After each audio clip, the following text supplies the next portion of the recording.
A terceira avaliação da disciplina de controle de processo consiste na apresentação em uma malha de controle de temperatura, cujo sistema é constituído por um reator do tipo CSTR com uma camisa de resfriamento. Os componentes da equipe sou eu, Jefferson Ribeiro Lima Santos e Laís Barbosa de Carvalho, sob a orientação do docente Luiz Felipe Freitas, na disciplina Controle de Processos. Então, aqui está mostrando algumas informações que foram utilizadas como legenda para a construção do diagrama de blocos, para que fique mais clara a leitura. E aqui está o sisteminha, que é o reator encamisado e as correntes, que são os reagentes, e o fluido refrigerante. E aqui, inicialmente, 2 sensores transmissores de temperatura. Um para a temperatura do reator e o outro para a temperatura da camisa desse reator. Então, a primeira discussão a ser feita em relação ao modo de falha da válvula e a ação dos controladores. É importante entender isso, porque isso vai ser necessário para a gente entender como é que esse controlador ele tem que ser acionado para que, de fato, as variáveis de processo possam ser controladas. Com relação ao modo de falha da válvula, a ação é baseada no critério de segurança do processo, com a falta de energia elétrica ou falta de suprimento de ar de instrumento. A condição mais segura para esse sistema é, com o aumento da temperatura do reator, a válvula deve abrir a sua posição para que uma quantidade maior de fluido refrigerante passe por esse reator de modo a resfriá-lo. Então, devido a essa característica operacional, o modo de falha da válvula é falha abre, e essa característica exibe um ganho negativo para a válvula. Então, a válvula falha abre também é chamada de válvula ar para fechar. Então, essa característica da válvula é que vai definir também a ação do controlador. Então, nessa situação de segurança do processo, o aumento da temperatura do reator vai fazer com que esse sinal de entrada no controlador aumente e, consequentemente, o controlador tem que diminuir, ou seja, enviar um sinal menor para a válvula, pois a válvula é ar para fechar. Se ele aumentar o sinal de saída, a válvula vai fechar e o processo ele não vai ser controlado. Então, dessa forma, como há um aumento na entrada do sinal do processo, da variável de processo, e diminuição na saída do controlador, então, este tem ação reversa, cujo ganho é positivo. Então, aqui algumas informações mostrando os ganhos que foram informados no problema, o ganho da válvula, os ganhos dos sensores transmissores e também as funções de transferência relacionadas com as variáveis de processo e a variável manipulada também. Bom, para a gente conseguir controlar esse processo, né, a gente vai utilizar o método de sintonia IMC. Então, nesse método, o controlador ele vai possuir um modelo interno do processo, no qual ele vai utilizar uma função de transferência da planta para determinar o ajuste dos parâmetros. Então, o que a gente fez, né? Basicamente, um processo de primeira ordem, a gente precisou fazer a identificação dele, né? E trabalhar, né, com propostas de ajustes para um parâmetro lambda, né? Que esse parâmetro lambda é um parâmetro ajustável e ele vai determinar a velocidade da resposta, né, e o desempenho, mas não necessariamente, né, o menor lambda, né, que é aquele que dá uma resposta mais rápida, vai ser aquele escolhido no sistema, porque a gente vai ter considerações, né, em relação à válvula, em relação ao processo. Então, é isso que a gente vai fazer aqui com esse método IMC. Então, a gente tem aqui os parâmetros, né, para cada tipo de modelo de processo. E aí temos o ganho proporcional, o tempo integral, o tempo derivativo e também o modelo de primeira ordem com tempo morto, né? Então, a gente determina esse parâmetro lambda e, a partir daí, a gente vai sintonizar o nosso controlador.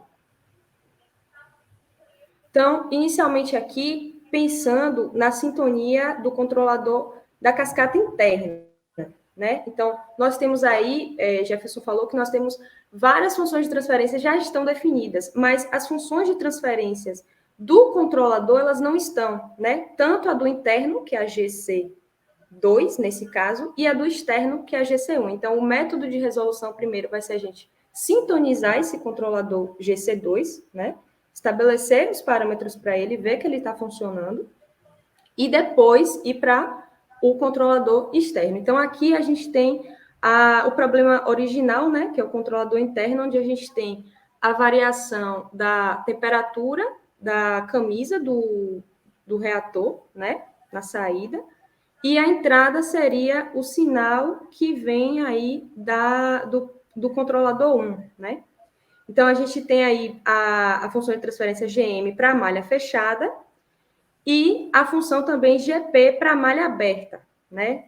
Isso tanto para o controlador interno, nós já fizemos aí o algebrismo, tanto para o interno quanto para o externo. Mas o que nós precisamos entender é que a gente vai fazer as perturbações em malha aberta para propor um modelo, né, para esse processo, e aí nós vamos avaliar a sensibilidade desse lambda no processo.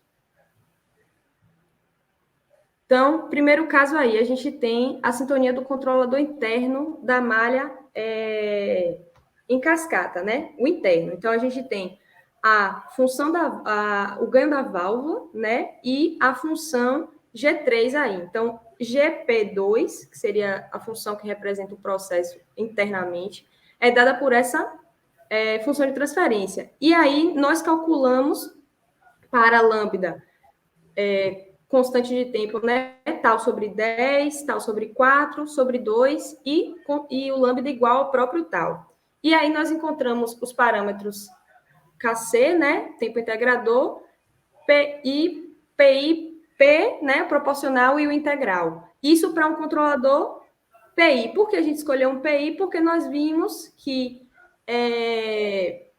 não apresenta um comportamento, né, com tempo morto. Então, o controlador proporcional integral, ele pode sim se mostrar mais simples, né, para sintonizar esse processo. Então, a gente foi avaliar agora a sensibilidade desses diferentes lambdas. E aí, o que é que fizemos, né? Primeiramente, a gente fez uma avaliação desse lambda para a saída da temperatura da camisa, ou seja, do fluido refrigerante, né? Então, a gente fez uma perturbação na vazão consumida do fluido refrigerante, que é um dos distúrbios, e nós vimos como a temperatura da camisa do reator estava respondendo a esse distúrbio, para esses diferentes lambdas. Então, nós temos aí um lambda, à medida que a gente vê que o lambda ele vai aumentando, né, de 0,25 até 2,5, a gente vai tendo aí uma resposta, né, um pouco mais com um offset, né, maior. Então, nós vimos isso aí para a vazão consumida do fluido refrigerante na temperatura da camisa e também na saída da válvula, porque é interessante entendermos como essa perturbação, né, para o controlador PI, vai afetar a saída da válvula, porque também a gente não quer que tenham sinais, né, oscilações muito grandes para estar atuando no nosso elemento final de controle, já que é ele que vai atuar diretamente, né, nessa abertura da vazão do fluido frio. Então, isso depende muito para que o reator ele esfrie. Então, é interessante que essa válvula ela não tenha tantos distúrbios. Então, nós também vimos aí um decaimento, né, dessa resposta da válvula, sem muitas oscilações, e os lambda 0,25, 0,63, né, o em verde e em vermelho, apresentam aí os sinais de resposta mais rápida, né, o desempenho melhor, até então.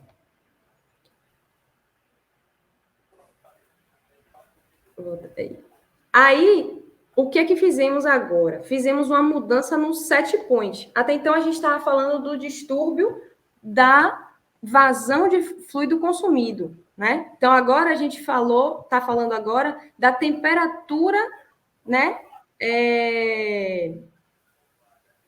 da mudança, na verdade, da temperatura, né, dessa camisa. Então, a mudança no set point que caracteriza um problema servo.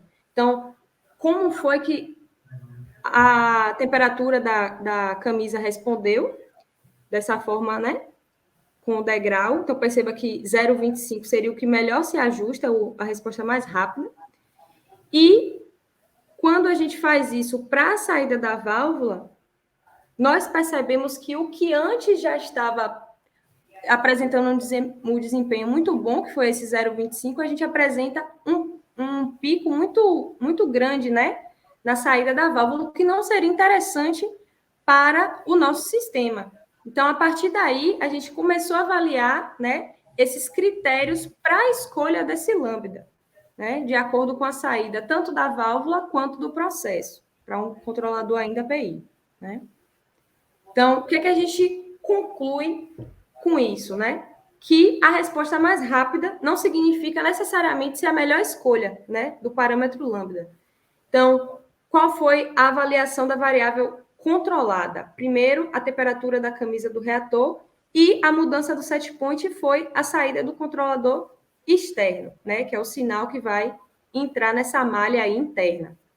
Então, observando os valores, né, nós vimos que o melhor lambda que se adequou foi o equivalente a 0,63, né, onde nós temos aí um KC de 6,66, um tempo integral de 2,5, né, que é o mesmo da própria constante de tempo do sistema, e os parâmetros proporcional integral para a gente colocar no MATLAB e ver a representação, né? Pronto. E assim, é importante essa avaliação da mudança do set point para esse controlador interno, porque o set point desse controlador é a saída do controlador externo. Então, havendo uma perturbação lá na temperatura dos reagentes, que é um distúrbio que afeta diretamente essa temperatura do reator, então esse set point ele vai o tempo todo estar alterando. Então, por isso que é importante essa avaliação. E com relação à posição da válvula, quanto menor esse lambda, o ganho ele fica cada vez mais alto. Então, tem essas oscilações mais íngremes, né, para esse lambda igual a 0,25. Então, por isso que é importante analisar essas diferentes variáveis para entender tanto em relação ao desempenho da malha quanto em relação à própria variável manipulada, que é importante também ter uma atenção especial. Então, após a sintonização do controlador interno, parte-se para a sintonização do controlador externo. Então, com isso, necessita-se agora fazer uma identificação de uma função de transferência, pois para sintonizar o controlador externo, tem agora uma malha fechada agora, que já está relacionada com o primeiro controlador, e uma malha aberta que vai estar relacionada com o controlador externo. Então, como a equação em malha fechada ela não é tão simples, então a identificação por meio de uma perturbação integral na saída do controlador externo, que é o 1, e acompanhar lá na saída, que é a temperatura, né, do reator. Então, com isso, conseguimos aqui fazer a identificação em que a curva vermelha representa a resposta em malha aberta e a curva azul representa uma função de transferência que foi proposta. Então, essa diferençazinha é característico normalmente de uma função de transferência de ordem superior, que faz essa dobrinha e depois ela sobe, mas uma boa aproximação aqui para uma função de transferência de primeira ordem com tempo morto mostrou que as curvas elas estão praticamente sobrepostas, e isso indica que essa identificação ela foi muito boa e vai ser adequada para a sintonização do controlador. Então, como se trata de uma função de primeira ordem com tempo morto, então o modelo MC ele oferece tanto uma proposta para um controlador proporcional integral quanto para um proporcional integral derivativo. E aí realizamos algumas propostas de lambda, já com o primeiro lambda da malha interna, né, já sintonizado, e aí comparamos o desempenho dessa malha. Então, aqui percebe que à medida que o valor de lambda ele diminui, a malha se torna mais rápida, ou seja, em termos do decaimento dessa temperatura, ela não tem essa elevação tão grande.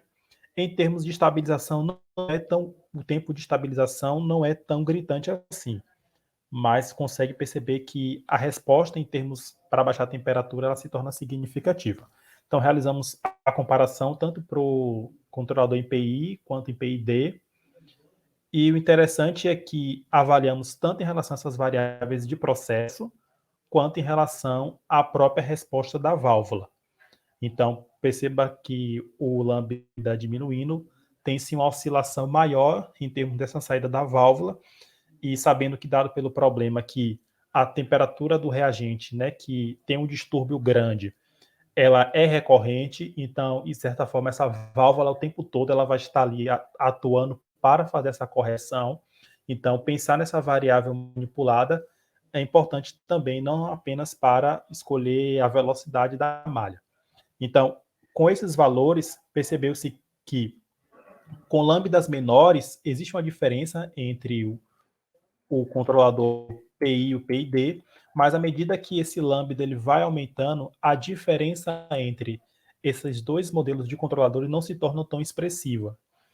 Então, isso mostra que a escolha por um lambda maior, intermediário, que compense tanto a velocidade da resposta, quanto em relação à ação da válvula, foi o lambda igual a o 9,696. Aqui é a perturbação no set point, que é a temperatura e a ação da válvula. Então, mostrando que esses lambdas aqui menores, né, pelo fato de ter um ganho maior, a válvula ela acaba abrindo muito mais rápido e fechando também. Então, como responde mais rápido, então a válvula também tem essa oscilação mais rápida. Então, devido a esse critério, escolhemos um controlador PI com lambda igual a 9,696. Então, para esse valor de lambda escolhido, os controladores PI e PID não apresentaram diferenças significativas, então justifica a escolha de um controlador com mais simplicidade, que é o PI, pois ele apresenta só dois parâmetros de sintonia, que é o ganho e o tempo integral. Ao passo que o PID, além do tempo integral, ele contém o tempo derivativo. Então, modelos mais simples são melhores para se escolher se eles puderem ser escolhidos.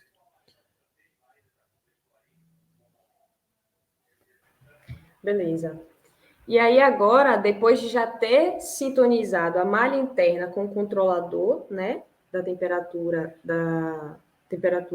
da camisa do reator, e como o Jefferson falou e agora, o controlador externo, né, da cascata interna, a proposta agora é retirar o controlador da temperatura de revestimento e ver como o nosso sistema se comporta. Lembrando que a retirada desse controlador vai fazer com que o distúrbio, né, que seria a vazão do fluido de resfriamento, ele não tenha mais aquele controlador, né? Nem a vazão, nem a temperatura. Então, vai ser esperado que essa malha feedback, para esses distúrbios, ela apresente variações maiores, né? Então, aqui nós temos a função de transferência, né? E aí, agora, temos a função GP, que é a nova função, né, do processo, que a gente vai utilizar para ressintonizar o controlador externo, já que não temos mais o controlador interno, no loop interno, né, da cascata. Então, aí a gente pegou a vazão, né? Assim como foi feito inicialmente, como tinha o loop, fizemos a identificação da GM, vai ser feito também a identificação de uma nova função de transferência, já que não temos mais o controlador. E aí podemos ver, né, em vermelho, a resposta em malha aberta e em azul, a função de transferência proposta. Diferente da malha, quando tinha o processo com o loop interno, aqui nós podemos ver um ajuste quase que perfeito, né, entre essas duas curvas, porque a outra ainda existia, tinha uma curva que no início, né, no instante de tempo 10, ela ainda não estava tão ajustada e depois conseguiu ajustar. Então, nós percebemos já que o processo, né, a malha feedback, né, a resposta dela e a identificação que nós fizemos foi satisfatória para representar esse sistema. Isso, exatamente. Só complementando, porque essa função de transferência do processo, ela é conhecida, que essa aqui, ela é uma função de segunda ordem, conhecemos os ganhos, só que para o controlador, por exemplo, em PID, por exemplo, a gente se quisesse implementar, não poderia, porque ele é de primeira ordem com tempo morto. Então, a gente preferiu ajustar com tempo morto e aí Isso. realizar a sintonia, né, para ter a possibilidade de um PID. Exatamente. Né? Então, utilizando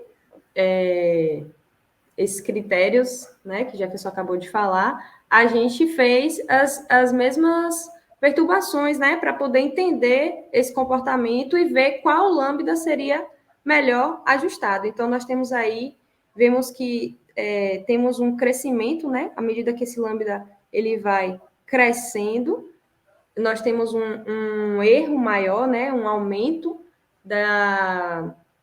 do erro acumulado, né, pela parte integral do controlador. E aí também nós temos uma oscilação com lambdas menores, né? A gente tem realmente uma resposta mais rápida, mas o nosso sistema oscila muito mais, pensando na resposta da temperatura do reator. Quando a gente vai para a saída da válvula, a gente percebe que essa oscilação ela diminui um pouco mais, mas o offset, né? Essa amplitude aí, à medida que o lambda dele vai aumentando, tem uma resposta muito mais lenta também. Então, isso, para o PID, exato.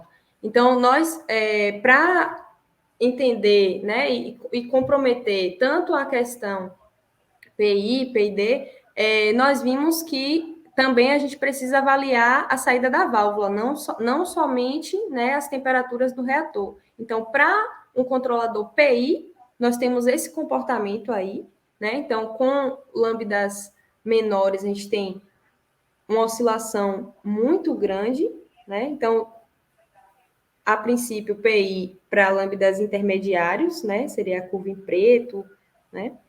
E para o controlador PID,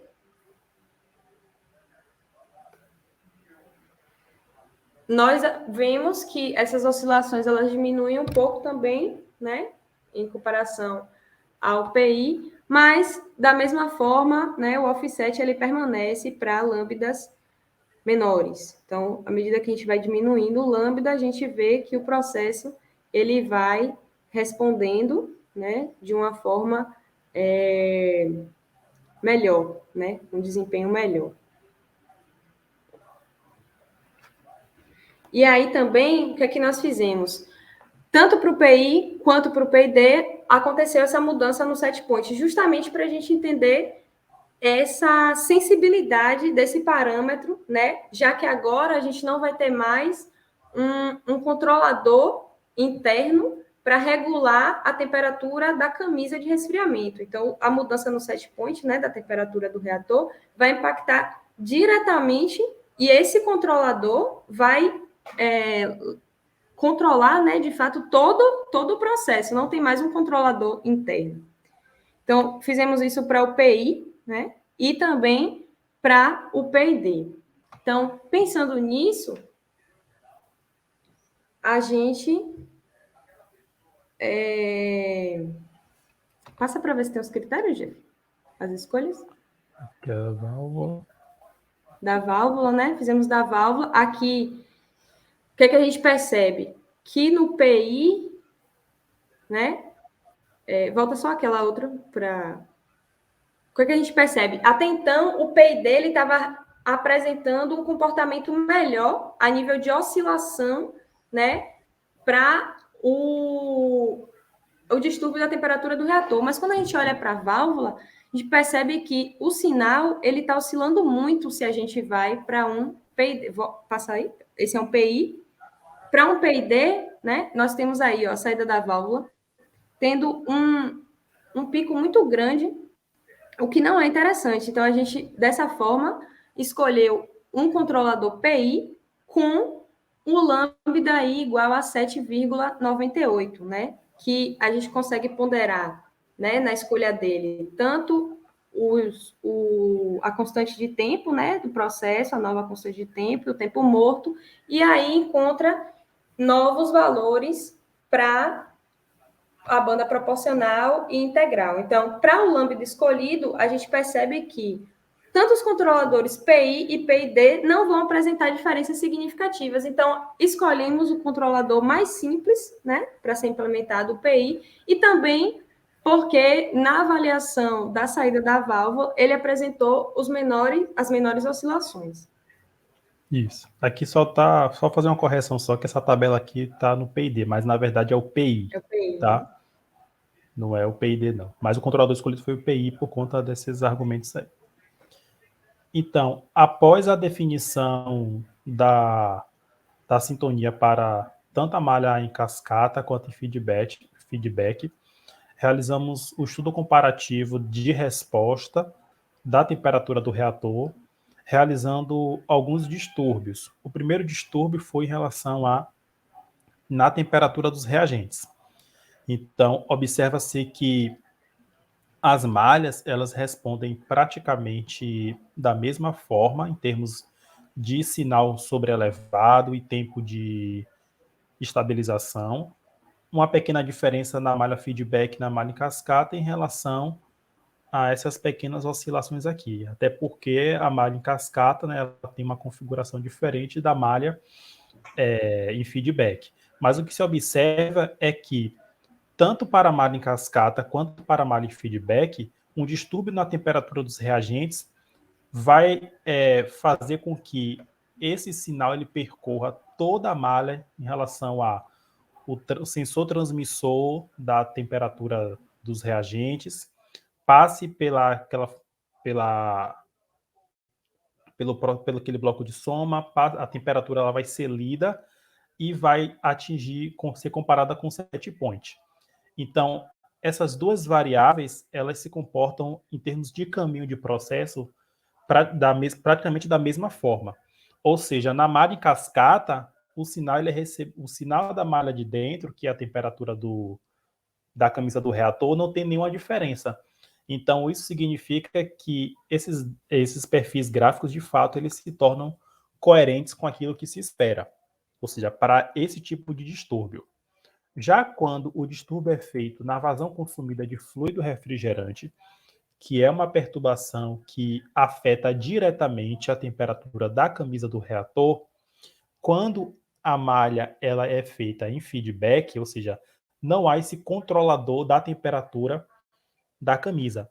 Então, isso significa que esse sinal ele vai passar pela malha externa toda, digamos assim, vai ser comparado com o set point, né, porque vai afetar a temperatura do reator e vai atingir com determinado tempo o valor do set point, né, retornando ao processo.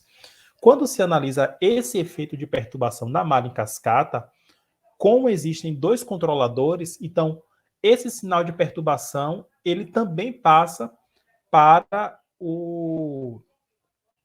ele afeta diretamente a temperatura da camisa do reator e esse sinal da temperatura da camisa do reator já vai para o controlador interno. Então, significa que esse tempo de resposta ele é menor. Então, é bem nítido a diferença nesses gráficos em que essa curva vermelha mostra que quando há perturbação, a temperatura do reator vai diminuir, né, porque está aumentando a vazão de fluido refrigerante, e, consequentemente, ela já tem uma subida mais rápida e se estabiliza. Então, se esse tipo de ação esse tipo de distúrbio é recorrente, então uma malha em cascata ela se torna mais adequada. Se o distúrbio acontece na temperatura dos reagentes, então observa-se que uma cascata em feedback não tem diferença em relação àquele distúrbio específico.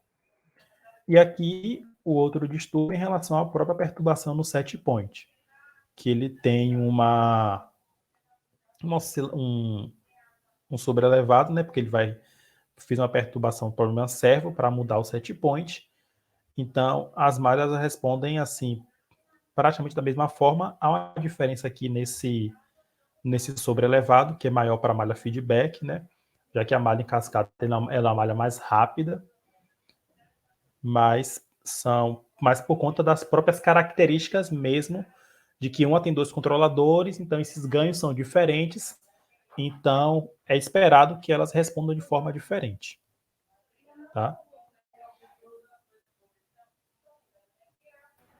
Beleza. Então, em relação a essas duas estratégias, né, a cascata, que foi dita aí por Jeff, e a feedback, né, tirando a cascata interna, nós vimos que a temperatura do reagente, né, elas não apresentaram variações, mas o problema diz que esse é um distúrbio que é recorrente e que precisa ser observado, né, que precisa ser entendido e controlado de uma forma mais estratégica, né? Por isso a gente colocou a ideia de fazer uma malha feed forward, porque também essa temperatura, né, T0, vai afetar diretamente a temperatura do reator. Então, se existe um aumento na temperatura do reagente, pensando num reator CSTR, né, é preciso um reator de mistura homogênea, é preciso que essa temperatura do reagente ela não seja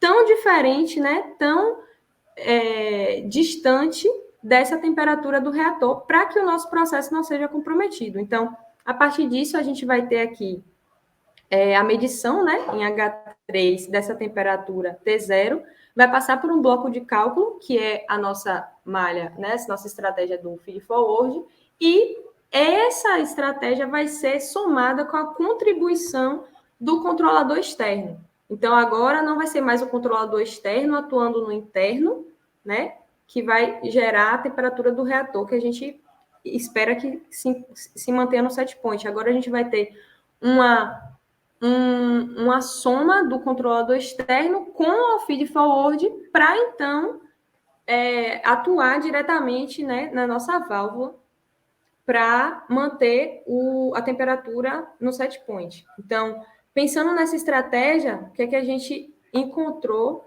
né, em termos de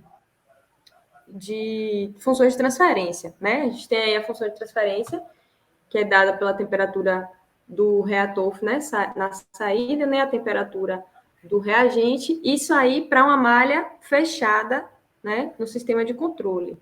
Então, o que é que acontece? A gente, para não acontecer, né, essa variação, é preciso que a temperatura do reagente seja parecida, né, com a temperatura do reator, né? Então, não tem essa variação. Então, a gente calculou o bloco FFC, que vai depender dessa função de transferência G1, que é conhecida, e a função de transferência GM, que nós identificamos, né? Além do sensor transmissor ali para a medição da temperatura do reagente. Então, a partir disso, nós encontramos a função de transferência, né, do controlador de feed forward, e aí nós vimos que é um ganho, né, negativo, aí, boa. A gente tem aí FFC, né, menos 1,503, e aí a gente tem uma parcela com a raiz no numerador e uma raiz no numerador, no denominador, perdão. Essa relação, né, aquela relação de avanço e atraso, então a gente vê que o numerador ele é maior, né, então a gente vai ter um avanço na resposta primeiro, para depois ter o controle.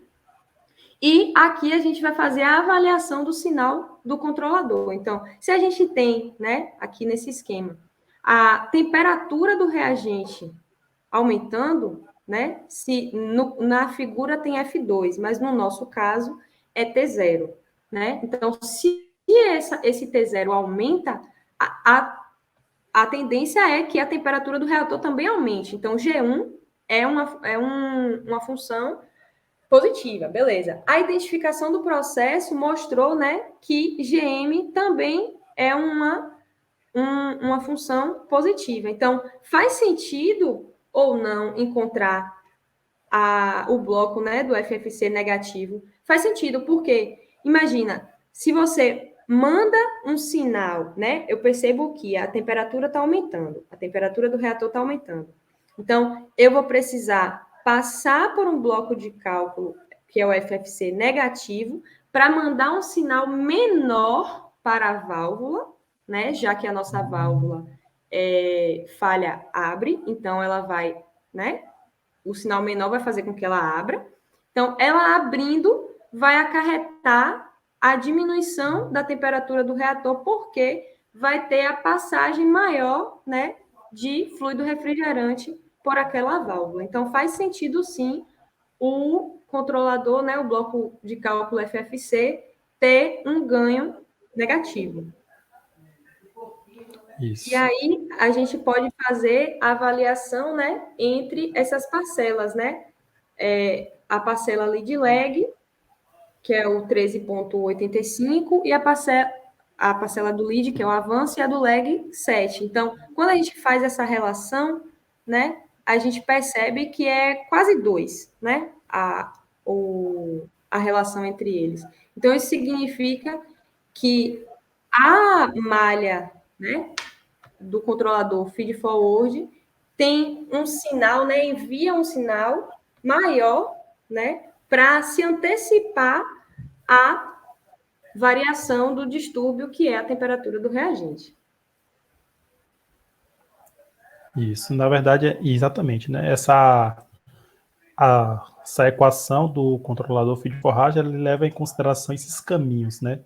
Então, aqui, quando tem esse ganho aqui, que na verdade ele é um produto, né? Do ganho tanto do G1, mas ele acaba dividindo pelos ganhos tanto em relação do GM, tanto em relação aqui do GD. Então, ele faz essa compensação, porque o objetivo é justamente antecipar, né, essa leitura do sinal, mas também levar em consideração o tempo que esse sinal leva para poder percorrer o outro sentido. E também uma ponderação em relação a esses tempos aqui, como o Laís falou. Então, diante disso, foi realizado um estudo comparativo para as três malhas, cascata, feedback e feed forward, em relação ao distúrbio na temperatura do reagente. Então, é notável que nessa nova estratégia de controle, quando há um distúrbio, a temperatura ela não aumenta tanto, em torno aqui de 10%, em relação a quando comparado com as outras malhas. Então, se esse distúrbio ele é recorrente, então essa estratégia de controle se mostra mais adequada, porque de certa forma ela não vai ter essa elevação tão grande na temperatura, o tempo de resposta ele não é tão, em termos para estabilizar, não é tão diferente, mas esses sinais aqui eles são importantes porque é uma malha de temperatura, dependendo da situação, pode se exigir uma faixa de temperatura que é permitido que aquele sistema ele, possa operar. Então, e além disso, uma avaliação da questão da variável manipulada, que é a válvula, e é esperado que na malha feed forward essa válvula ela abra de uma forma mais rápida e depois ela venha a fechar por conta da maior velocidade. Então, também é um aspecto que tem que ser levado em consideração sobre essa variável, né? Se for necessário usar esse tipo de malha de controle, ver a válvula mais adequada para que evite esses problemas mecânicos, ver a frequência dos distúrbios. Então, com relação a isso, o trabalho ele permite tirar algumas conclusões, né? Sobre, primeiramente, a sintonia dos controladores pelo método IC, na escolha do parâmetro lambda. Então, esse parâmetro que vai estar relacionado com o desempenho da malha, ele precisa estar acompanhado tanto da avaliação das variáveis de processo, que no caso da malha e cascata são as duas temperaturas, tanto da camisa quanto a do reator, e da própria variável manipulada, que é justamente a saída da válvula, para verificar se essa válvula de fato ela abre muito rápido, ela fecha muito rápido.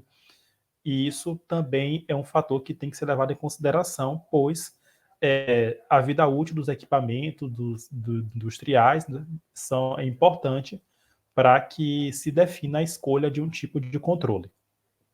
Com relação a malha, cascata e feedback, verificou-se que a diferença significativa, né, com distúrbio na vazão consumida de fluido refrigerante quando este é perturbado, devido ao fato desta perturbação fazer interferir diretamente na temperatura da camisa do reator e esta malha em cascata, como tem um controlador para essa variável, então esse sinal já é lido e comparado com o set point. Então, por isso que a resposta ela se torna mais rápida, enquanto que para os outros distúrbios isso não foi tão diferente assim, e as diferenças é por conta da própria questão do controlador, que é diferente, porque a malha é diferente. E a malha de feed forward, ela apresentou melhor desempenho, né, para o distúrbio na temperatura dos reagentes, devido a esse efeito antecipatório que já foi discutido. E o mais importante disso é compreender os objetivos da implementação da malha, ou seja, quais são os desvios e as tolerâncias permitidas entre as variações das variáveis de processo, da variável manipulada. Então, aqui trata-se de uma análise que fazemos sobre os cálculos, trazendo essas análises das variáveis, mas dentro de uma perspectiva de projeto industrial de engenharia mesmo, outros parâmetros devem ser levados em consideração, custo, implementação, para se escolher. Então, o trabalho ele teve esse objetivo de aprendizado, de enriquecer e também aprimorar nesses conceitos da disciplina de controle de processo. E aqui finalizamos a nossa apresentação.